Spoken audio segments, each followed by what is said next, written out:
Welcome, dear listeners, to Satanist Next Door. We're your hosts, Lilin Levine. And Tommy Lilin. Whether you're an open-minded, curious onlooker or a fellow Satanist seeking camaraderie, our goal is to share our personal experiences and delve into the intricate tapestry of Satanism in our daily lives, occasionally inviting other guests to share their unique perspectives, leaving no pentagram unturned. We'll explore how our beliefs shape our views on society, dive into struggles and triumphs we've encountered, and reveal the humanity that unites us all. So grab your favorite chalice and join us on this captivating journey. Satanist Next Door is ready to peel back the curtain and offer you a glimpse into our world, one captivating episode at a time.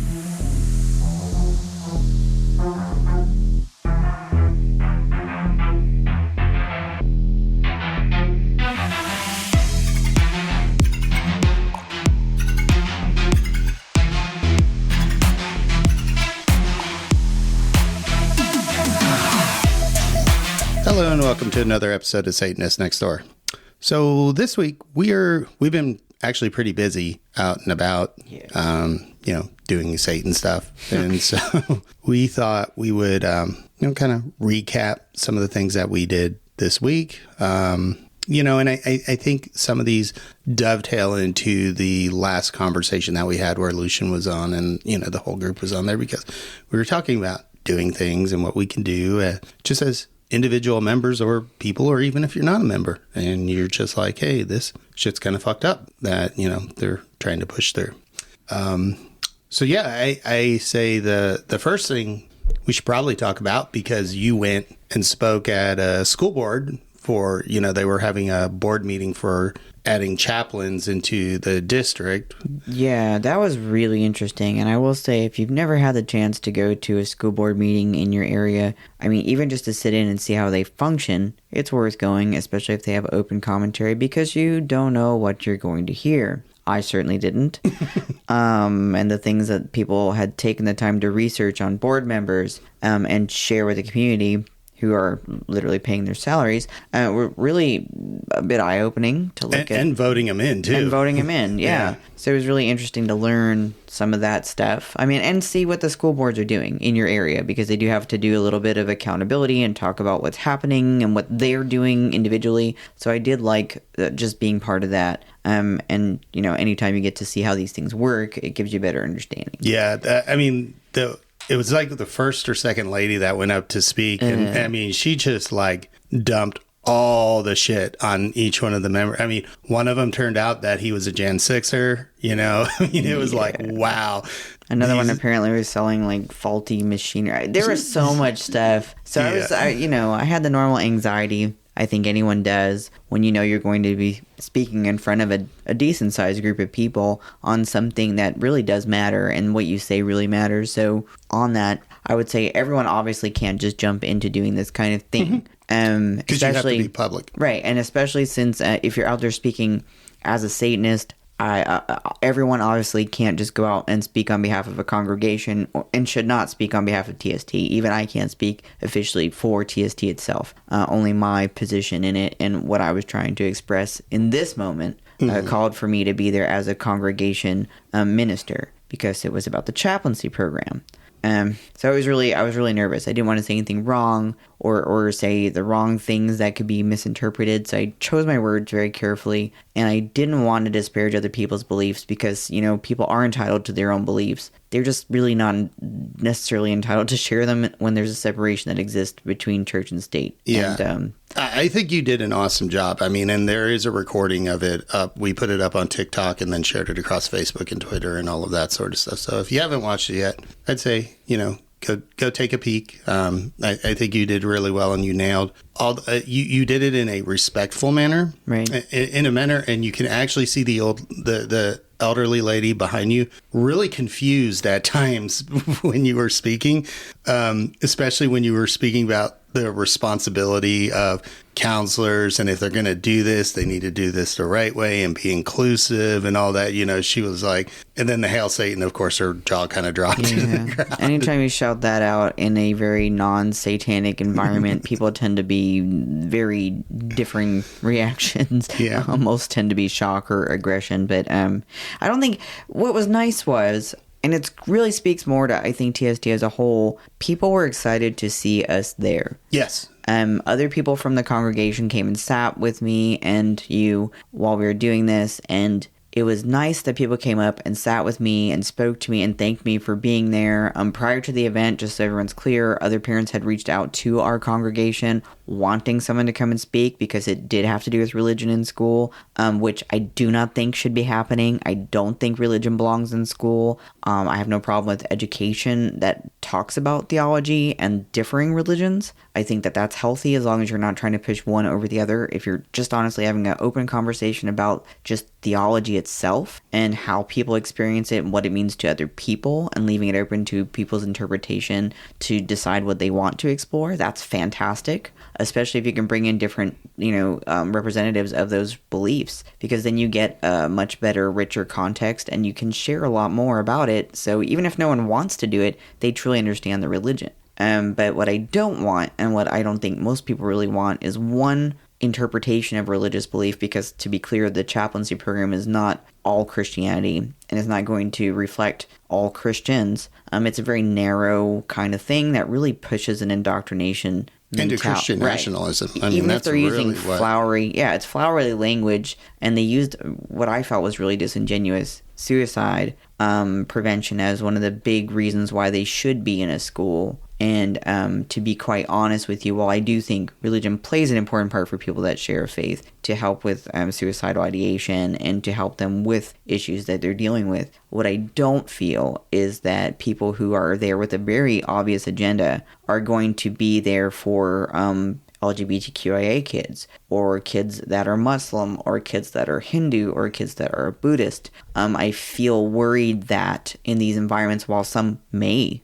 be open and helpful to those kids, that a lot of them will be shamed, additionally harmed, feel further unheard, isolated, and feel more isolated, because I'm worried that this particular group of people will then say, well, it's because of your lack of this, or if you were part of these things, pointing them to very specific religious outlets, then these kids would be further harmed and may actually be an impetus of self-harming behavior. So that's what I don't want. Yeah. And it was amazing because you could tell that there was a group there, and they brought in people from other places. I mean, these were people, this was a coordinated effort, because this school board had already voted on chaplains and denied it. And then I guess they got lobbied by, this group that... Yeah, and the representative of the chaplaincy program was in attendance and did speak on it. He actually was sitting right in front of us. So they had already voted no. So there was a lot of upset parents, because they were like, we already covered this. You all already voted. We voted no. We didn't want this. Why are we back here again? And it was really, really obvious they were back there because they got lobbied by this group of Christian nationalists that want to bring in these chaplains. And so they brought in all of these quote unquote chaplains to speak. And they kept saying, we're not here to proselytize. Now, understand, in order to get into the boardroom, you had to walk through the hall where they were having a Christian concert. There was an open lobby at the school board building. Yes, but they were having a Christian concert with flags and all of that sort of stuff. Things that you would expect to see at an evangelical church if you were going to a service. Yeah. And then when they were speaking, they would say, we're not here to proselytize to students. And then they would go into stories about Jesus Christ and how Jesus Christ saved them and all of this. And it's like, so you're not here to proselytize, but you're proselytizing while you're making your case. It was really, really interesting to see, one, how powerful this group is in Texas, that they were able to organize and bring a board back to do a second vote on something that was already settled in everybody's minds. Yeah, well, I think we've spoken about this before, and even if you're not a parent and you're interested in your overall community, I suggest being aware of what's being done with school boards, because your tax money does, in fact, go to these school boards. So when they place different members on these boards, the thing to be aware of is, what are they there for? What are they representing? How are they affecting your kids' future or the future of your community? Because your kids are going to, even if you don't have kids, the kids in your community are going to grow, and they're going to influence business and the greater community at large. So it's going to affect you if you plan to live in this community for any length of time.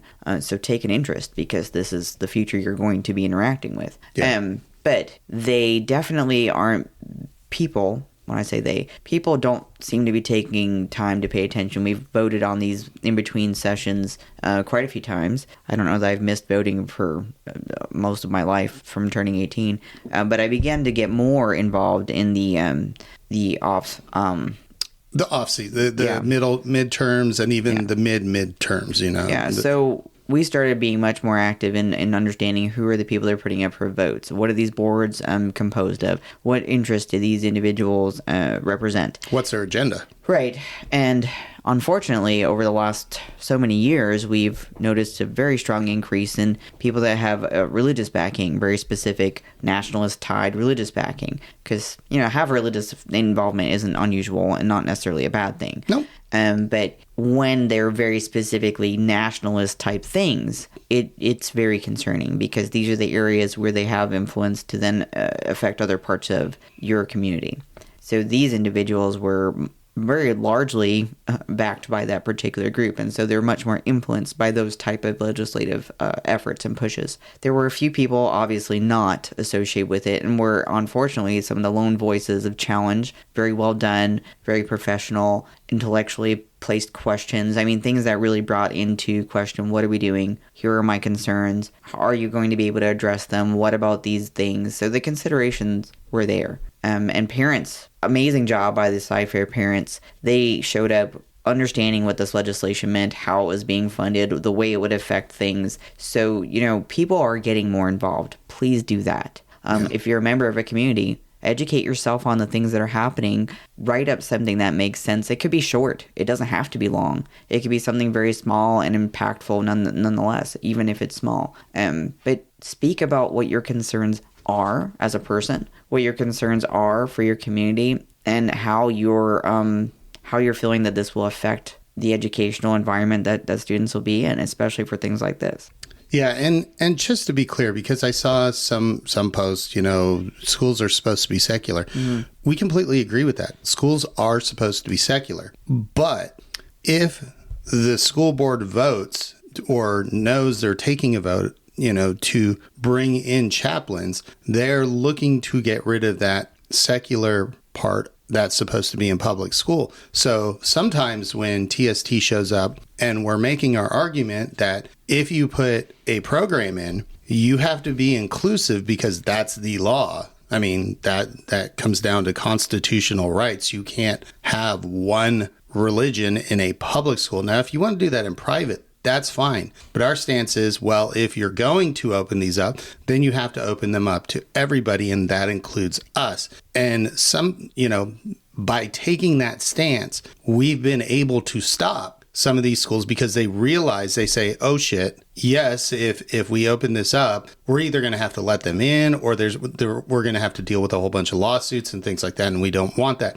So by staying quiet, you don't actually do anything. You're not battling anything. Yes, you could stay quiet and say, well, schools are supposed to be secular. Okay, but what did you do to stop it? Nothing. Okay, well, then you gave them permission because you stayed quiet. You didn't do anything. You sat on your ass.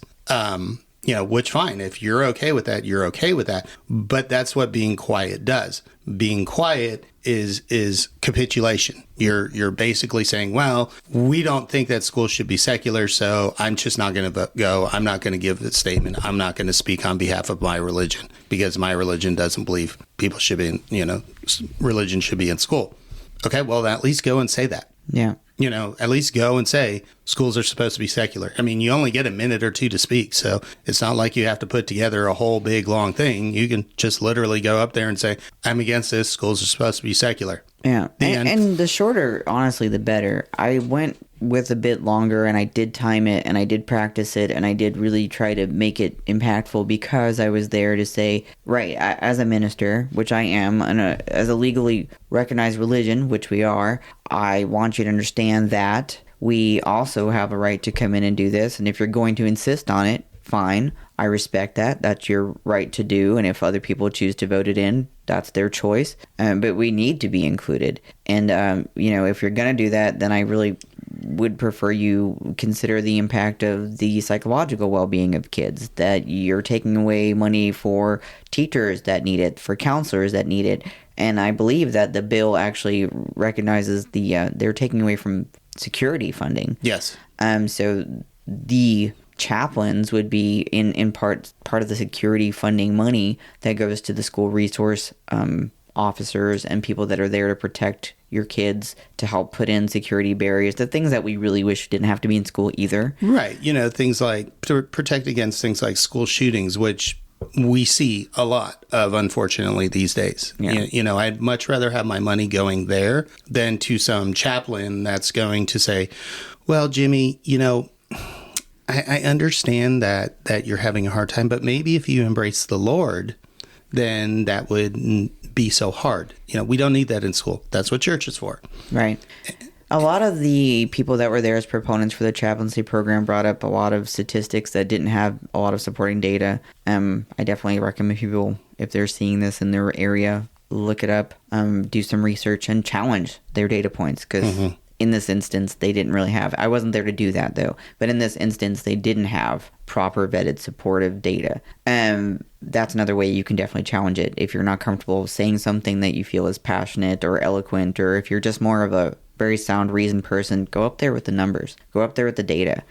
Talk about the way that counselors that are trained and often have master's degrees in child psychology development and just different aspects of psychological health. These people are there to provide a serious service that is not geared toward any particular belief system, and they have sound advice, they have different tools, they have tactics that they can share with kids to help them in a situation, and they are mandatory reporters with the state. I was about to just jump in with that they're mandatory reporters, whereas chaplains are not mandatory reporters. They'll tell you something like, oh, well, chaplains will report, but they're not mandatory reporters. So if they don't report something, they don't get in any trouble. Nothing happens to them. Maybe their church says, well, Bob, you probably should have said something about that. Yeah. But that's a big issue, because we know, unfortunately, that when you have a body of students, that percentage-wise, there's going to be students there that are being abused, whether it's physically or sexually in the home or in other aspects of their lives. And they're going to want someone to speak to at some point. Again, it's a percentage game, so that diminishes, because school, unfortunately, a lot of kids don't feel safe to do that. But yeah, and that's just it. They have to feel safe with the person. And are there shitty counselors? Oh, for sure. Absolutely. We've experienced that with our own kids. I've experienced this as a person. Yep, there are shitty counselors, but that doesn't mean we replace them with chaplains. And we heard everything from, well, how about y'all just try it for a year, and everybody knows once you get something in, it is so hard to get it out. Yeah. That's even as businesses, once you put incentives or benefits in, it's hard to take them away because it gives a negative look. So once they're in, they're in. But it did say a chaplain employed under this subsection is not required to be certified by the State Board for Educator certification. A counselor is required to teach. So far as I know, the qualifications necessary, at least in the state of Texas, they're required to be involved. They're required to be certified. That's a really big deal. The program that they're using for these chaplains at this time, from what I know, because I haven't taken it and I haven't been allowed to look through the program, is it is religiously based, and it's not what I think the standard should be for this type of a job role. They did keep insisting that they weren't going to replace counselors with the chaplains, but it is very clearly written in the language of the bill that, the goal was really to do that. And I do believe if they do let the chaplains in, that moving forward, the board would find reason to then diminish the role of counselors, or if not eliminate the role of counselors, and replace them with this program, which then goes back, believe it or not, to the church and the people backing these things. So your tax dollars are now yet again being funneled to religious and obviously political things. Yeah. I mean, we all know, we've seen it over time. Christian nationalists, they play the long game. They understand, okay, we can't just go in and have the counselors fired on day one. So if we get in there over time, what we'll be able to do is, when people come up for review or the finances come up for review or whatnot, they'll probably chop a counselor or two because they don't need them, because chaplains are doing such a good job. Yeah. And so then they just, let those counselors go. They still have a couple. And then over time, they reduce that and reduce that and reduce that. And then all of a sudden, 5-10 years from now, you have chaplains. That's all you have in public schools. Some of the folks brought up that when a tragedy happens, some of the first people on the scene are ministers or chaplains. Now, I will say if a school invites someone in after something like that to be there for people from the community, that makes sense to me. You're being invited into the school, not as part of the school, to then help be there, whether it's just as a presence or as a person to speak with for people and families in that time of tragedy. I think that's very reasonable. I would like it to be diverse and open to all faiths. That's what I was going to say. Is I agree with you, but I agree with you if they opened it to all faiths and invited chaplains and ministers and religious leaders from all faiths. And unfortunately, in Texas, I do not believe that happens. Yeah, I can't say that with certainty. I can't say it with 100% certainty, but I could take an educated guess from what I've seen and what I know living in Texas for a very long time, decades, that more than likely they're inviting in the Christian counselors in the area, chaplains and ministers and youth group leaders in the area. I'm happy to be proven wrong. Yeah. If some school says, no, look, we invited in, the Muslim leaders and Hindu leaders and Buddhist leaders as well. Absolutely great. Pat on your back. Congratulations. That's what you're supposed to do. But again, like you said, that's after, if a tragedy happens, like a school shooting or something like that. And that is then taking care of children at a different level. You're giving them all the different resources that they need. And it's technically not part of public school. It's part of community outreach. Yeah, community outreach after a disaster happens. And it's not just for children, because when these things happen, the parents are there, everybody's there, they're all trying to cope with things. Yeah. So what you're doing is just providing an avenue of support. Whether or not people choose to take that avenue, that's neither here nor there. Having that avenue available is just being intelligent and compassionate and having something like just being prepared. So that's fine. I would never, ever, ever have an issue with that. And I'd be happy to participate in programs like that because I think it's valuable. And I know from being out there in the community that people do want to see satanic representation, that they feel that that's a part of their life and that they are happy when they see us show up to things and to show up for people. It does matter. Yeah. I mean, you hear people saying, nobody wants to see Satanists there, but when we show up, there is a significant amount of people that are not Satanists. They're not part of TST. They're not, they're just average, everyday people that come up to us and say, thank you for coming. Your support was needed for this. We needed some other people. We needed you all here to help, fight this cause. And thank you for showing up. Thank you for your support. Yeah. And so, if we didn't provide any value, we sure as hell wouldn't have people coming up, thanking us or inviting us or, all the things that we get from the community. And I appreciate every single one of those people. I'm always happily surprised when I go out and do things publicly that people are so welcoming and they are so happy to see us out there. There are definitely people that get upset about it. And they have every right to that too. I've never had someone come up. Well, okay, that would be a lie.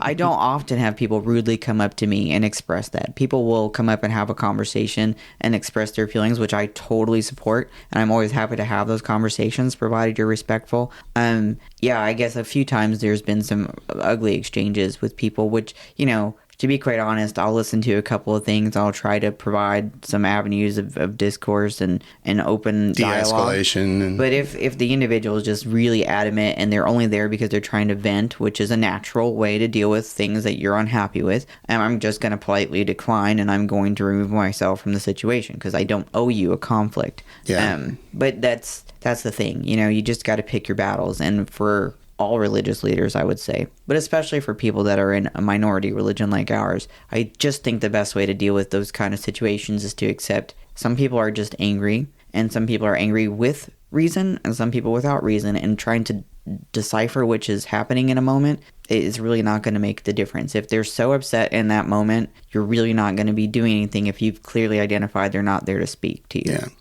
I thought it was quite funny the way that when we went here and they sort of set that concert up in the hall, they set the concert up in the middle of the hall, so between the doors and like places like the bathroom, So in order to get to the bathroom, you had to walk through this area, and they're having this concert. They've got all these people recording and stuff. And I don't know if they either didn't think it out or they thought people would just be like, oh, you know what? I'm just not going to go to the bathroom because they're having a concert that's lasting for, not just one song, but they're doing song after song after song. Well, and just to be clear, it was the district building. And so, there's a lobby.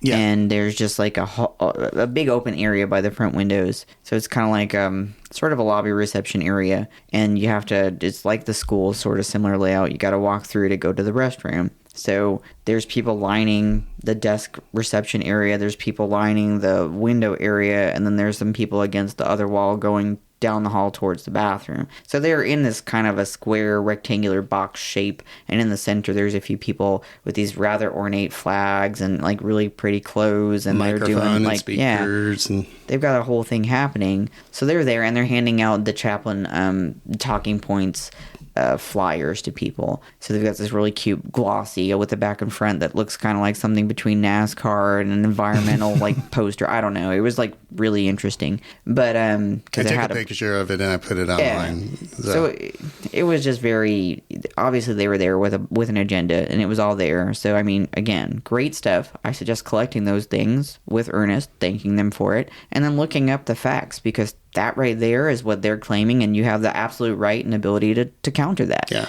I just thought it was funny because they're all obviously recording this for a reason, and then, of course, I walk right through the middle of it because I'm like, hey, y'all are the dumbasses that set this up right here in the middle. Technically, they shouldn't have been inside the building. They should have been outside. Yeah, but whatever. They were in there. Yeah. And then we had to go and look. Yeah, so we're walking through. And yeah, I did have my TST stuff because, again, in this situation, in every situation, I don't recommend going with any kind of, you don't have to wear this stuff. You don't have to. It's enough to say, I'm here as a Satanist. You got to gauge the situation and know what your ability to speak is. So I obviously would never say I'm here for TST. That's not my capacity. I'm not an official spokesperson for TST. Or I'm here representing my congregation if I'm not a congregation head or someone that's been given the ability to do that. So you have to be very careful how you approach a situation. But I was there as a minister with a congregation in the area. It was important people know we actually are here. We're not here from another state. We have members who have kids in that district. So it was very important for me to show the regional representation in this situation to get the point across that we live here. This is our community. We actually are interacting with this community. I have kids that go to school in this similar area. So I'm like, we're adjacent. So it's important to know your environment. But we walk through, we've got our gear on, and you could just see people were just appalled. And I just smile and wave and, walk through like nothing's happening. Because again, pick your battles. Yep. Sometimes you kill them with kindness. It does work better that way. And then just went and found a quiet spot to sit. Some folks came up and talked to us, which was really cool. And then go do your thing. And then I chose to remove myself from the environment. I didn't know when they would talk about the actual chaplaincy bill. Sometimes it happened, well, not the bill, but the voting on it. The voting of the bill. Every district in our state now gets to decide whether or not to implement it. That's done at the board level. And then what requirements will be requested for the program to be in the school, again, at the board level. The bill kind of does its own little thing, and it leaves it very open. But the boards ultimately get to decide with votes from the community. So we go through and we do our thing, and then I step out. Well, after you spoke, because you made opening comments. Right. Because we didn't know... They told us, the community told us that last time, because the board meeting started at 7, they told us the last time they didn't get to the vote till about 11 p.m. Mm-hmm. And so you decided, I'm going to give opening statements because, and most of the opening statements were about the chaplain. Right. I mean, I think there's like one statement that didn't have to do with the chaplain vote, but everything else was centered around the chaplain vote. So we made the opening statements, and then, like you said, we removed ourselves from the meeting after that. Right. And then I stood outside because they had a TV set up so you could observe the proceedings. They did go right into the chaplaincy implementation. I think they had like 3 different scenarios, and they went over some different things and kind of the back and forth. And ultimately at that particular event, they chose not to implement the chaplaincy program. Yeah. Whether or not I had anything to do with that influence, I can't say. But I was really happy to have been able to speak and be part of like making them think about what they're doing and whether or not this is something they really want to open the doors to. Well, and they did like the question of, what dress code, will chaplains wear their religion? Will they be able to wear, and I think that probably that question, because you could tell it was an ad hoc, it wasn't on their docket of things. I think that came up because, you were there, you were in your TST shirt as a minister. And it's like, oh, wait, hold on. If we open this up to everybody, how are we going to identify which chaplain is from which religion? But yeah, it was really interesting to see that for the open discussion, specifically for the voting of the chaplaincy, they had a lot of people talking, and that's where the Christian Nationalists really packed them in. They had, I think, a total of 20 people talking, and I want to say maybe 5 you could tell were actually concerned parents, and everybody else was brought in. You could tell they were not from that district. They didn't have people. They were brought in order to speak to try and get chaplains pushed into this district. There was one gal, and I have to give so much credit, I really do, who had gone and got ordained under the Church of the Flying Spaghetti Monster and did the Pastafarian opening like invocation thing that they have, which is hilarious if you haven't heard it. But she came in, she put the colander on her head, and she did her whole thing, and then she explained how the chaplaincy bill was really ridiculous. As ridiculous as her being there might seem or sound or whatever. It was funny because she just came in to kind of thumb her nose at it in a very respectable way. Mm-hmm. And she was well spoken, so it was really cool that other people showed up to just say, think about what you're doing. But yeah, overall, it was a good experience. If you're not someone that wants to be a public face, because it is really, I had to give my address, I had to give my information. That is not something everyone's going to feel comfortable with, and with all good reason. Yeah. So don't feel like you have to do something like that. And again, check your boards, because not everyone's going to require the same amount of information, but I get it. There's safety to be considered when you're doing a board meeting, so you have to be able to check. And then the list of names is made public. I did use my satanic pseudonym for my name, but my actual address, my actual phone number had to go in there with it. So, but that wasn't made public. That's given to the board. But the name is put out there publicly, so anybody in the community can look you up. So if you have any kind of reputation out there, that will be attached to your presence. So keep that in mind when you're doing things in public. And you don't have to speak as a Satanist. You can just go speak and say, as a concerned citizen, I am against bringing chaplains into school. Yeah. So you don't even have to identify as a Satanist. There were a few parents that were there that just spoke really well about the constitutional implications. There were parents that spoke on what the actual law is right now on the books, and how this would actually affect certain aspects of the code that existed right now. So there's a lot of ways that you can go and still get the same message across without ever mentioning Satan. Again, my role there was to do it in a way to say, are you sure this is something you want to open the door to? Yeah. Are you sure? Do you want us to be there? Because we will be there. That's what the freedom of religion is. I get to be there. You don't get to tell people what religion can be represented if it's only one religion. Yeah, especially if it's a public secular school. And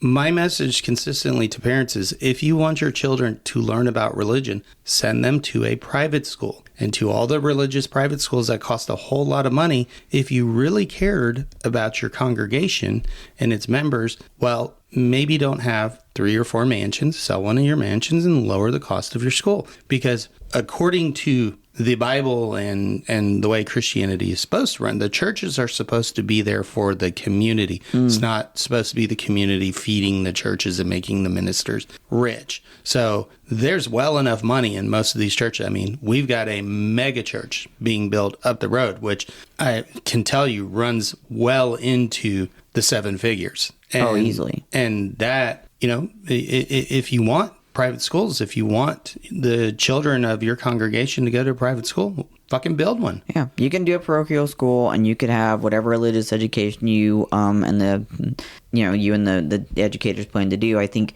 I would suggest to letting parents have a little bit of involvement in what that is, since I personally think, regardless of your faith, home is the place that it should start. Yep. And then it should be supported by whatever religious group that you're doing, and then blah blah blah. But really, I really wish individuals would take more involvement in their religious community, because that's the only way you're going to really have that involvement, whatever that is. Or if you're an atheist or a secularist or a humanist or whatever you are, just go out and do things. There's a lot of things we can all do to better our communities. So yeah, but it was still a good experience, and I very much appreciated being able to be part of that. It was very last minute, so I didn't have as much time as I would have liked to prepare, but I still think it came out really good, and I definitely plan to do more. I think you did an awesome job. You really, really did. And when you dropped that Hail Satan at the end, it was like, we all kind of put up the horns and, so it was good. And you actually see the effect of this, because there's other bills. There's a bill in Georgia now that they tried to push through for chaplains that specifically says no Satanists. Yeah. Now, whoops, guys. That's dead on arrival, because you cannot. I mean, that blatantly goes against the Constitution. You cannot say this religion is excluded. You don't have to like the religion, but you cannot. That goes right against the First Amendment. You just can't do that. Now, these crazy politicians will continue to try, and I'm sure eventually one of these will get through. But again, it goes back to being outspoken. It was really a neat experience, because we had hung out prior with the secular group in our community, Yep. Secular Houston, which is run by a really cool guy, and he's super involved in the community. They do a lot of things, and we did a screening of God and Country. So Secular Houston kind of did that. Fantastic movie. Highly recommend it. Wonderful documentary type event. It had people from the religious community, evangelicals and other representatives. I believe there was a Catholic representative. There was many people of the Christian faith. So they were there actually speaking about the experience of Christian nationalism and the creep of this theocratic nationalistic mentality into politics. The danger that it poses. From their perspective, and the way it's affected even, smaller community churches. A lot of people may not realize some of the smaller churches are the ones that are really making the most change in the community, where they're providing clothing or food or outreach of different types to the community. They have a very intimate relationship with their community members, with their congregants. So that particular type of brand of Christianity is slowly dying. A lot of these longtime generational churches are being killed by these large mega churches, mega centers that are nationalistic, and they're there really to just drain people's wallets, build their own fortune, pump it into the politics, and then they're not really benefiting the communities at large. So people are being duped by this very shock rock type fun adrenaline junkie event, lots of lights, lots of music, lots of really heightened a lot of these people have backgrounds in advertising, marketing, psychology, so you're dealing with a lot of really interesting ways of using color, wording, tone, intonation. All these things are being used to really affect the congregation and to elicit a specific response, and that response is give me your money. Give me your money and hate, which is hate and bigotry along with that, kind of pushing that. I agree. The documentary was great. I would highly recommend it for. Yeah. And Andrew Seidel was in it, who I really think is an amazing constitutional historian. This Is Not a Christian Nation is one of his books, one that I've read and really enjoyed. He was there speaking about the dangers. So there was a ton of really great perspectives, and I love that it came from the faith community, because they're the ones that are really in the way of leading the charge to change this, to kind of take back what their religion means to them and not let it become this rampant political machine that it has become. So I definitely suggest people sit down. It's supposed to be coming out as of this recording within another couple weeks. So just keep an eye out on God and Country. It was really good. There was a lot of buzz about it at the time we did the screening. I don't think you can get it outside of just knowing a group that was doing these type of events. But it was really great. And if you could do it as a watch party, highly recommend it.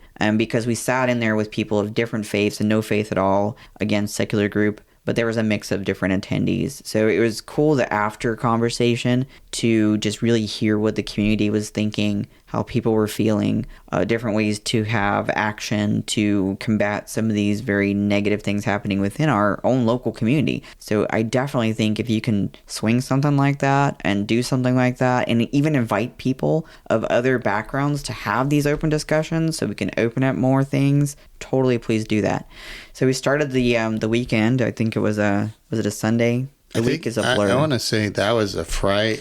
It's a blur. I think it was a Friday night. It was absolutely a Friday night. It was a Friday night. And so we kind of did that. And then we got wind of this. So that's how short notice I had between Friday night and then, what was it? School board meeting was Tuesday, I think? So then, I kind of I think I found out about that Sunday night. And so I put in all my stuff so I could do because you have to apply for it and register, and they have to have a spot. So I got my confirmation about an hour before. That's the way that board does it. But so we went from God and Country to, they're doing a thing about chaplains in this district right by you. Can you do that? Yeah, absolutely. I can work it into my schedule, no problem. Go over there, do that. And then finally, we kind of had a nice ending to this chaotic week where we went to the local pagan market, which was super awesome. And on Saturday. Yeah, we've talked about those before. The Polk County Pagan Market, it's about 2 hours outside over by Sam Houston area. They did their new event area, and oh my gosh, was this location so much better. Yeah, so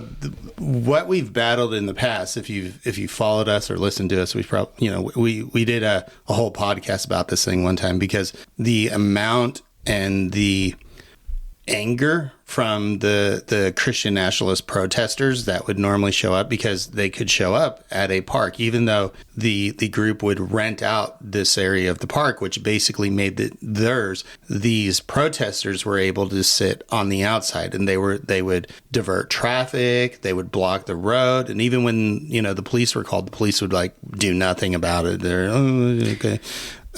They would even walk into the event. But now, because the person that puts on the Polk County pagan market, he bought a plot of land, and he's been building this plot, kind of restoring this plot of land, getting it ready for this. And we were able to use his plot of land. There's nowhere for the protesters to be. Mm-hmm. They can't park on the main road because that's impeding actual road traffic, so they would get arrested for that. And so they were absent, and it was so cool, because it was the first time that this event has been put on where you didn't have a bullhorn in the background of some guy yelling about bestiality and all sorts of really fucked up shit that it's wait a minute, you guys are supposed to be out here protesting and trying to convert people over to Christians, but it's nothing but hate, which, again, that is the brand of Christian nationalism now. It kind of came from that evangelical, which we learned in God and Country, that every evangelical sermon has to be based on a set of books by a Nazi. Well, no. One of the reference materials that you have to...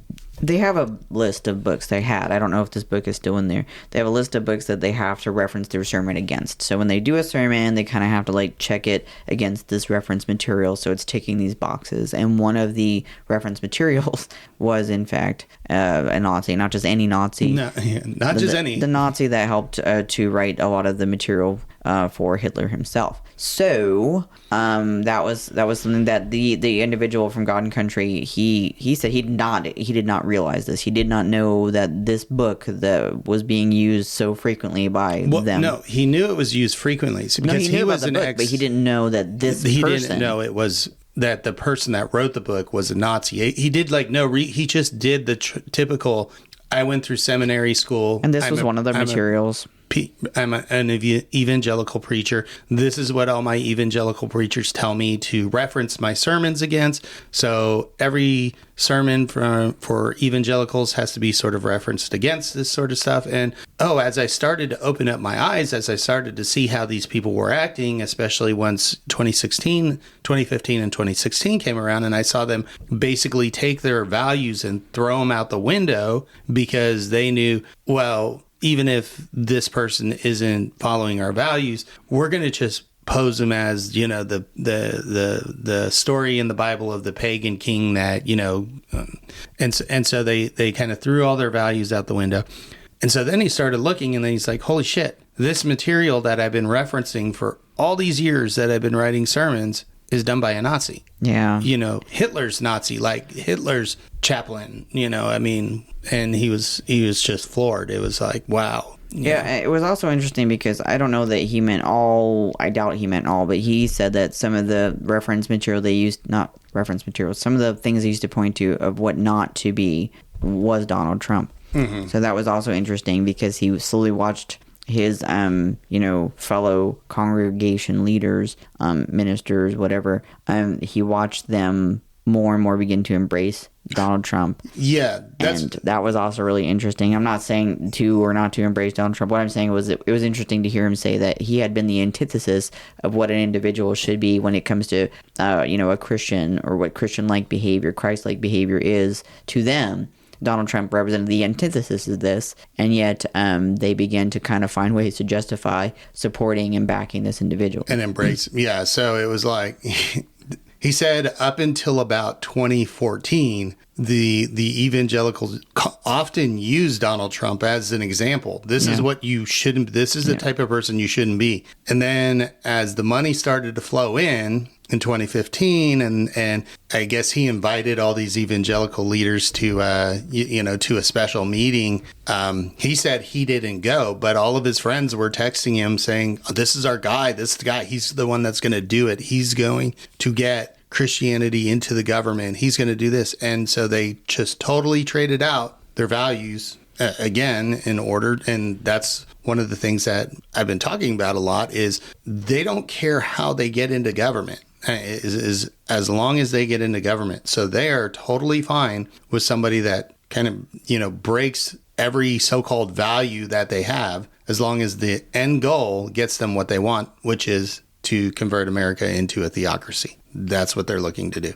Yeah, it was really interesting to learn about it because I didn't know that either, that had been one of the reference books for creating any kind of sermon. So it was like just crazy to me. I mean, would you let, what is it, Goebbels like be a medical reference? I mean, just thinking about that is just abhorrent. It's abhorrent because this was not a man that was helpful to society. He destroyed society, and he used a lot of psychological crap.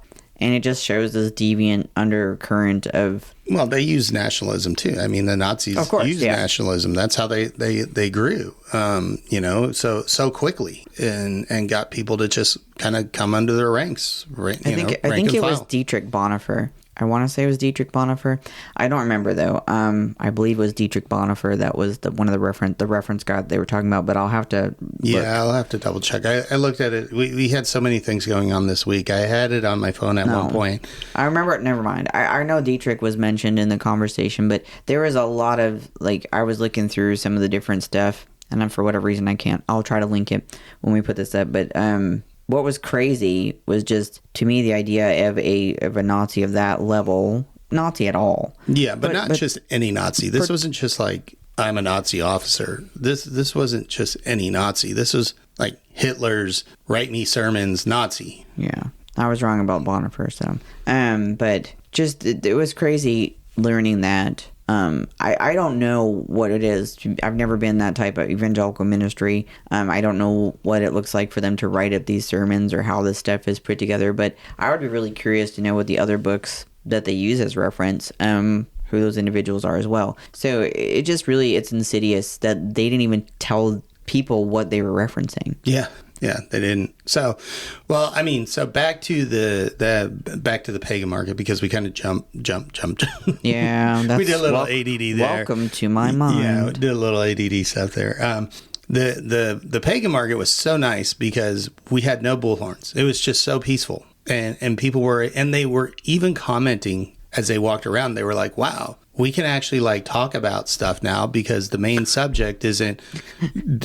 what's up with these Christians yelling all this horrible shit in the background? No. Yeah, it was Kittle. Okay. Yeah, Yeah, you're right. Bonhoeffer was talking about, like, I think he actually was out there speaking against it, but Kittle was the one that Hitler himself used for his...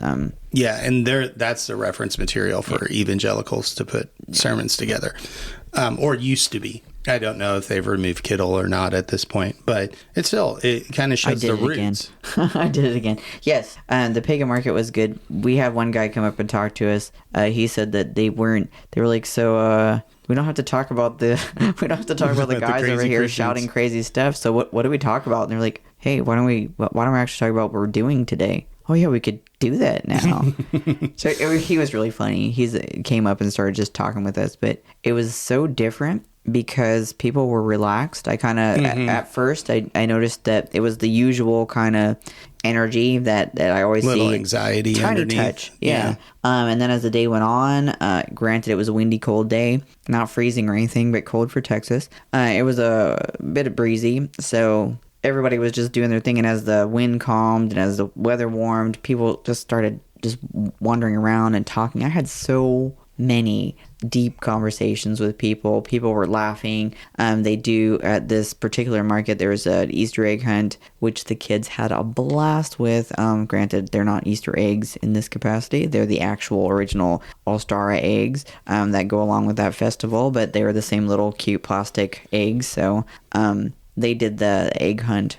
There were some special eggs. People donated the eggs and then gifts that they could trade the golden eggs in. Yeah, like the golden goose egg. I saw one of the kids had this big Scout old, that always Girl comes up Scout. and hangs out with us. She's super cool. There's this one little Girl Scout that comes up every time we go to these events, and she says that, oh, she's my favorite person, and comes up and gives me a big hug. And I remember our first event, the protesters were super freaking awesome. I might have mentioned this in the previous episodes. Protesters were horrible. The protesters were super freaking awful. And so she comes up with this new kind of Girl Scout cookie. It was like a raspberry something or other that they had just gotten. And she brought us some free boxes. And she's like, those people were so mean to you.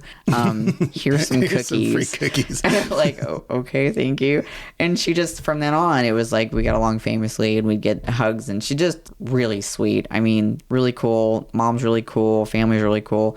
So we've made so many cool relationships with people. Yeah. In this event, it just got to be that. People were having fun. People were positive. People were sharing and enjoying each other's company. And Jason McClellan, the guy that runs all this, he was just doing his normal rounds, checking on everybody. And the worst thing that happened throughout the day was somebody was super salty, apparently didn't stop to read any of the signs. And I'm telling you, there were signs on the road, near the road, by the road, and all throughout the market. To get into the market, you have to walk past the sign that says, welcome to the Polk County Pagan Market. Right. And I believe they had Ostara Festival on there as well. So there was a lot of signage. So apparently these folks, and I remember them kind of salty face walking through, and they go through, never stopped to actually talk to us, and apparently wrote up a whole Facebook post, which I believe you shared, where she was just like mad. She thought it was a craft show and realized that I think hit our booth and then saw all of a sudden saw all the pentagrams around them, and they're surrounded by all these but evil shout people out to her. everywhere. She took time to pray for us, and thank you so much. They narrowly escaped back to their car, and then in their car they prayed for everybody there. Cool. Did you not read? I mean, I guess maybe that is part of the problem. None of these Christian nationalists actually read their book. They just listen to the person telling them what to think, and they just think what the person tells them. So they don't actually open the book and read. I would almost bet I could go and probably most of these people's house, find the Bible and crack it open, and almost be like, in the movies where they crack open an old book and like all the dust comes out of it. You're like, because they've never actually fucking opened the Bible. Yeah. No, I think I suffer from sometimes the opposite issue where I'll munch things like I did with Bonner because I was reading like so much on it after I went to that movie. I was like, well, who is this person and what is there anything to learn about it? And so it turned out that was a different thing my brain got wrapped around. But yeah, Kittle was the POS that they used as reference material for creating sermons, which really turned off the gentleman that was speaking about it. But I feel like the rise of Christian nationalism has severely shaken a lot of people's faith. And for those that are part of the faith community, that really sucks, because I know that for a lot of them, this is a very important growth phase in their life. Whether or not it's the only one they ever experience, that's not my business. But nationalism has destroyed a lot of the things that they believed they stood for and made them question their own values. And I don't think it aligns with healthy values that nationalism is really kind of tearing apart the things that help us to relate to one another and really make religion a valuable tool. Again, obviously, I don't support certain components of things, but I do feel like, as someone that wants to be a part of the interfaith community, Satanism is also a religion. So I can't sit here and argue we have valid religious beliefs, we have these things. Other people are going to see it negatively, and they're going to disagree with us. So whatever I feel about other people's religion is not their problem. It's my problem. Yes. As long as they're not pushing it down your throat, right, and saying we're making laws that you have to obey our religion. That's a big. I have no problem with Christians. If a Christian wants to practice their faith, that's fine. I would never stop a person from doing that. What I will get pissed off about is when you then take your faith and you try and wrap it into law and say, oh, everybody else has to,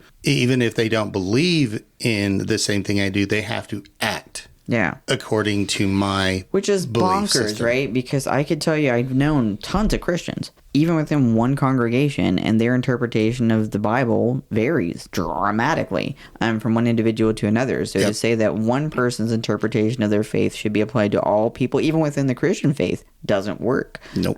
Same with Satanism. I've often said it. I understand the tenets one way. One way. There's no absolute way to read the tenets.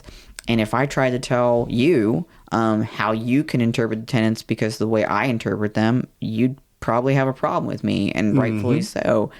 So it's the same thing. I have no business telling people what Satanism means to them. If they ask me, I can tell them what Satanism means to me. Right. And we do sometimes clash on what Satanism is. You have one set of beliefs, and I look at it somewhat differently. And I think that's a good thing, because we could either have, a healthy debate over it and maybe move a little each way, maybe not. It doesn't have to happen. Or, we could just accept, hey, you look at it that way, that's cool. You have every right. And I look at it this way, that's cool. I have every right. As long as we're not harming people, as long as we're not out there trying to tell people you have to do this, then that's fine. I mean, you're allowed to have your own interpretation of things. Oh yeah, and I think if you just blindly go along with something, there's something wrong. We've definitely had some incredibly spirited conversations between each other. Just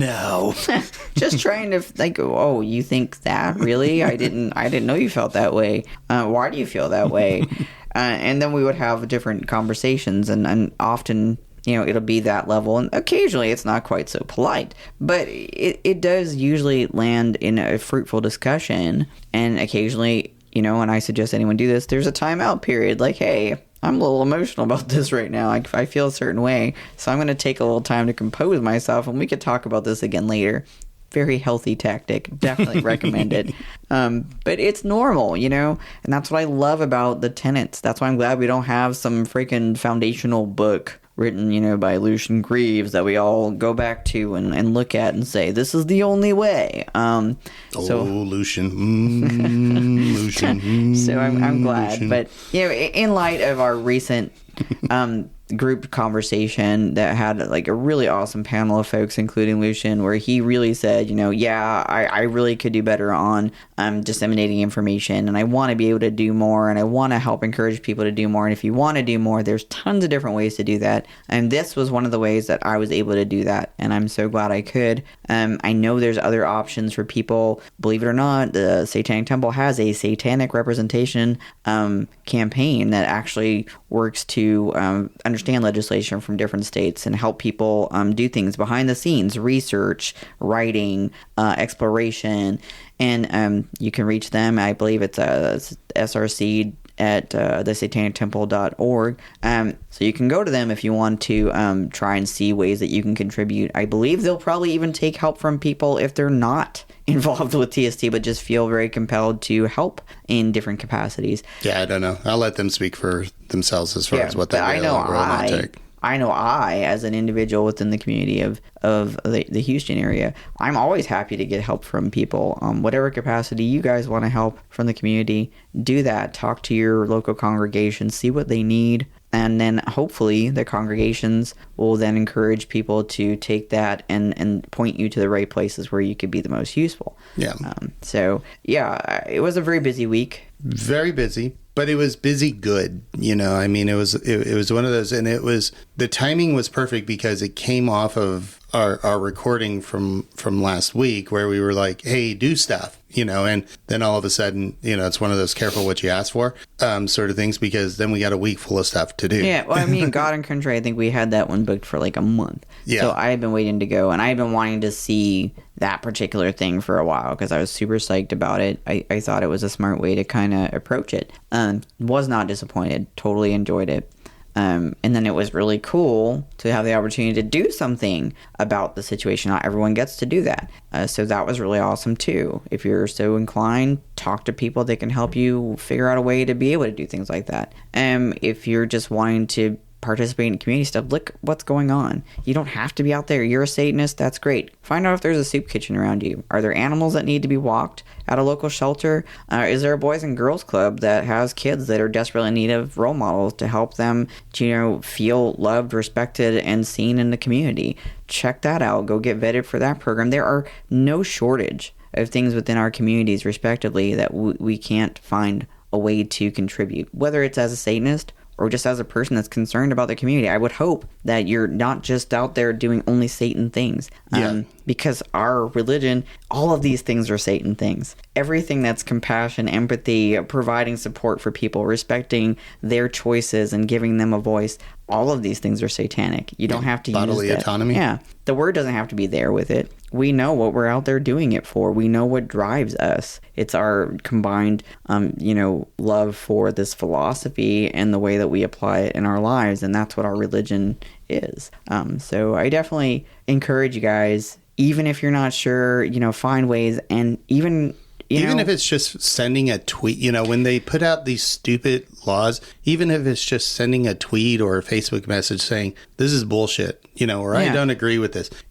It does help. Call it out. Call out the sponsors of the bill. Now, I'm going to be very clear. If you're a congregation head or a minister, this is only for you. We can't say, don't vote for so-and-so. They just put out this bill. Make sure to vote for this person because they would never do that. That's a negative, Ghost Rider. Do not do that. But we can say, this is a bad bill. Yeah. This is poorly worded. This is how it's going to affect other people and including us. This is the reason why I don't support this. These are the areas that I'm concerned about. You can talk about all of that. You can even call them an asshole. I could say Ted Cruz is an asshole or Trump is an asshole. Yeah. I'm not telling you which way to vote. I'm just saying Trump's an asshole. Yeah. Yeah, like a certain person that just gave a Stepford wife speech recently following the, recent address. I feel something about that person, but... made up a whole, or, change the dates and the people in charge and all of that of a whole situation. Yeah, sure. When you can call that shit out. As a survivor of, CST, child sex trafficking, as a survivor, that I felt incredibly freaking pissed off that Britt went on to use the voice of people like me for her own personal political agenda. I felt incredibly angry that this person went and abused me again, in my opinion, by using me to further their agenda, and they don't do anything to help people that are actually being affected by it here in the United States. They're not actively putting out bills or doing things to help people that have been experienced that type of trauma. So if you were out there advocating and actively working to change those people's lives, I would feel maybe a little differently. And if you were asked to use that story, then I would feel maybe a little bit differently. But honestly, I don't think it belonged there. It didn't belong there. And if it's going to be used, it has to have the true components behind it. Who was president at the time? What the date was? What country it happened in? That's just an example. I'm going on a tangent because it really pissed me off. So. But yeah, you can talk to these things. You can speak about these things. Just don't threaten anybody. I mean, in general, that's just don't do that at all. I just, there's no help in that. And speak intelligently. If you don't know something, you don't know it. Don't pretend you do. It's not going to help you, and it's going to come across like but if you do know about it, whatever capacity you know about it, say something. Yeah. Well, cool. I think, the point of this was just to kind of show kind of cap the week that we had, because there was a lot of good stuff that happened this week. Very busy. And just to give some examples. And I think we hit on those notes. I really do. With our same usual over-exuberant, my over-exuberant contribution. A little bit of ADD there, I apologize. So. But yeah, I appreciate everyone, whatever capacity you're out there doing something, even if it's just you affecting your life and making a change that you recognize you need for your own mental health, for your own community, for whatever it is you're doing, that's enough. And that matters. Absolutely. So with that, I think we will wrap up wherever you're at. Good morning, good evening, good afternoon, and hail Satan.